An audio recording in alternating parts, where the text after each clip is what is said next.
Researching short films, which I'll mention in this essay, has made me realise that they have all taken inspiration from early short films. From my research, I have found that short films follow similar codes and conventions from each other, such as using narrative hooks which can relate to the audience, using minimal characters so the audience can create a relationship with them quickly, and they all tend to be around 2 to 7 minutes long. Any longer than they wouldn't be categorised as a short film. Also, they have a twist at the end which the audience wouldn't expect. The inspiration for short films and new TV and film all comes down to the 5 key elements of short films. These movements are early cinema, German Expressionism, French Impressionism, French Surrealism, Soviet montage, and early Hollywood and sound. Early cinema came around in the late 1800s, with the Lumiere brothers inventing their own camera independently. They made their first short film in 1895 and played it to an audience in Paris. Audience there thought the train was going to hit them. Their shock is something as an audience now wouldn't find scary, as they'd expect it already. Although it was the first moving image they saw, it followed a simple, linear narrative that many professionals use today. From 1904, narrative form became a prominent type of filmmaking in the commercial industry, and World War I restricted the free flow in films, and Hollywood emerged as a dominant force in world film production. In late 1918 brought German Expressionism to the surface, and the end of World War I and propaganda that came with it. The German film industry then concentrated on these 3 genres of their film, which are adventure, sex exploitation, and epics to pre-war. This then allowed them to experiment with mise-en-scène and was also influenced by paintings, theatre, and literature. Shapes became distorted and exaggerated unrealistically. Heavy makeup, actors moved slowly, and visual elements merged with the settings, which created stylized situations for fantasy and horror films. French Impressionism was around in 1918 and French Impressionism was around in 1918 to 1930 and was a very avant-garde movement which posed as an alternative to Hollywood principles. Narrative forms represented the character's consciousness and not the behaviour, but the inner actions of the character. This also meant they could focus on the character's dreams, fantasies, and their mental state, which can allow them to use flashbacks in their work. They became experimental with cinematography and editing. They tried to present the character's perceptual experience by using point-of-view cutting.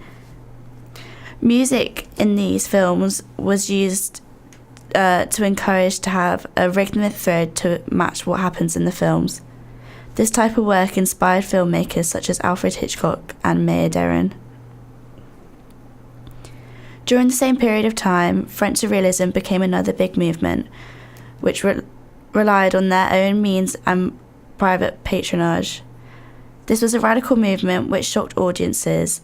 They tease us to find a narrative logic that tends to be absent. Character psychology is all but non-existent and has hidden ideas from the unconscious. They had a disregard for conventional narrative principles such as sexual desire, violence, blasphemy, and bizarre humour. Mise-en-scène in these films was influenced by surrealist paintings and artists. Soviet montage directors in 1924 to 1930 applied montage principles with amusing satires or exciting adventures similar to Hollywood principles. This was done through juxtaposing shots in chronological order to create a concept of time passing. This downplayed the psychology of the character and uses social forces to provide a This inspired the shaping of documentary reality in filming, which then allows a downplay in the narrative of the character psychology and allows audiences to focus on something else. One last classic movement is Hollywood and the introduction to sound, also known as the Golden Age of Hollywood. At the end of the 1920s, the Warner Brothers invested to expand the sound system to sync up with the film images. They thought that sound contributed to profitable filmmaking and gave a rise to the musical theatre genre. By the time the 1930s came around, most theatres in America were wired for sound and colour film stocks, which allowed some experimenting with more than just primary colours.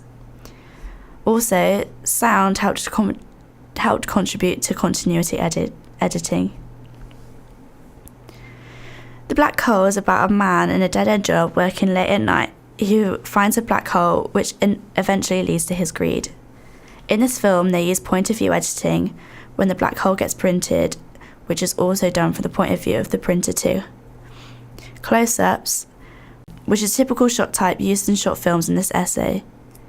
It allows us to see the characters' reactions, and the audience can gain a relationship with them through this. Wide shots allow us to understand the scene and establish where they are. This means also that we can understand time passing, like in Crazy Hands when he's going from location to location, and in this, when he's using the black hole to get everything he wants, especially the last scene when it jumps further and further out, getting wider each time, emphasizing him being taken by greed. Additionally, this short film shows the characters' inner thoughts, consciousness, and fantasies, shown through the camera angles and shots mentioned. This idea of being able to see and understand how the characters' thoughts is drawn from the idea of French Impressionism, as is what they tended to do in their films, giving the narrative form this sole focus.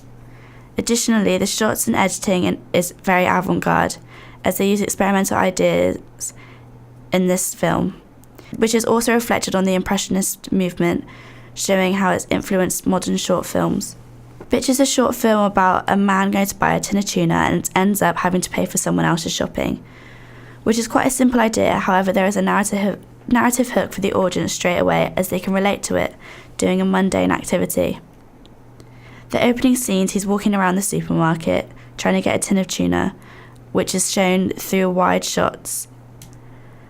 This film follows codes and conventions of short film, as they use minimal characters, which allows the audience to create a relationship with the characters easily, and it also has a twist at the end, which is when he has to pay for the elderly woman's shopping.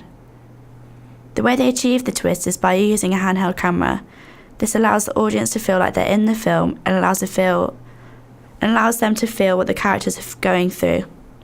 Like in other short films, they use a lot of close-ups and wide shots to portray what the characters are feeling and to set the scene of where they are. However, this is the only short film I came across that had a proper title sequence.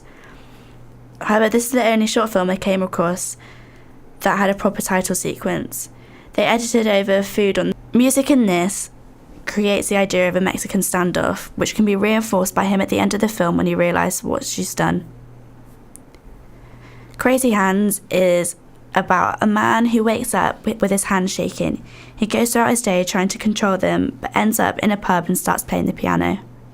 In this, there are no links between the lead and the pub setting at the end, as he's dressed in period clothing, lives in a rundown Victorian-style house, shown through wide and medium close-ups, and the woman he meets is dressed in a similar way to him. However, the end scene, when the people are in the pub, they're all dressed in modern farming clothing, which is a complete contrast to what you believe the time is set in. This creates a bizarre narrative that doesn't make sense from the beginning, just like what French surrealists do. They're trying to make the audience know and understand what the narrative is, but ends up either being false or having no narrative at all. Additionally, we can't figure out the character's psychology, as he doesn't know either, and only becomes apparent when he starts playing the piano in the pub, which again is similar to surrealist movements.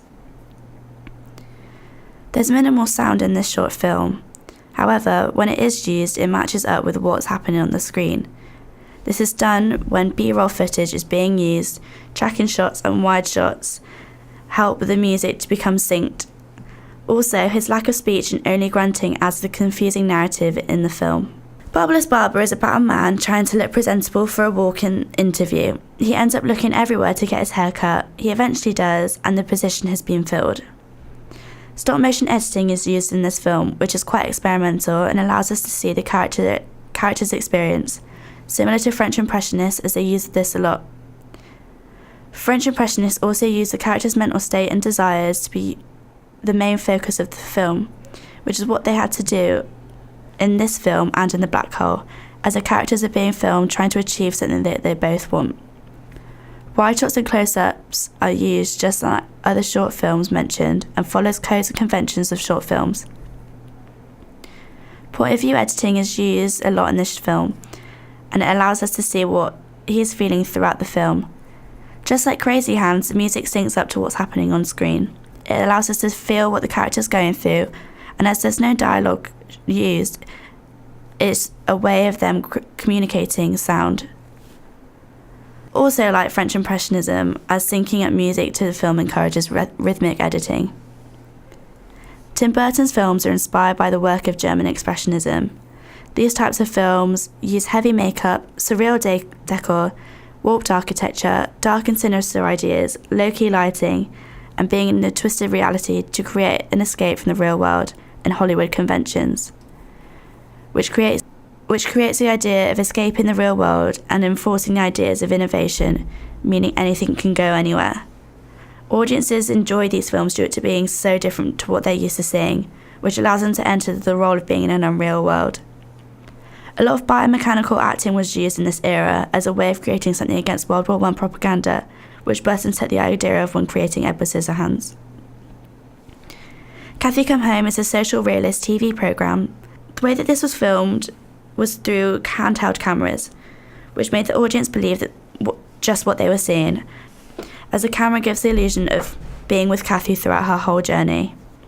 Audiences were so shocked that they sent in money to the BBC as they believed what they saw to be true, which is similar to early cinema, as audiences believed that the train was going to hit them when they watched the first moving image in Paris.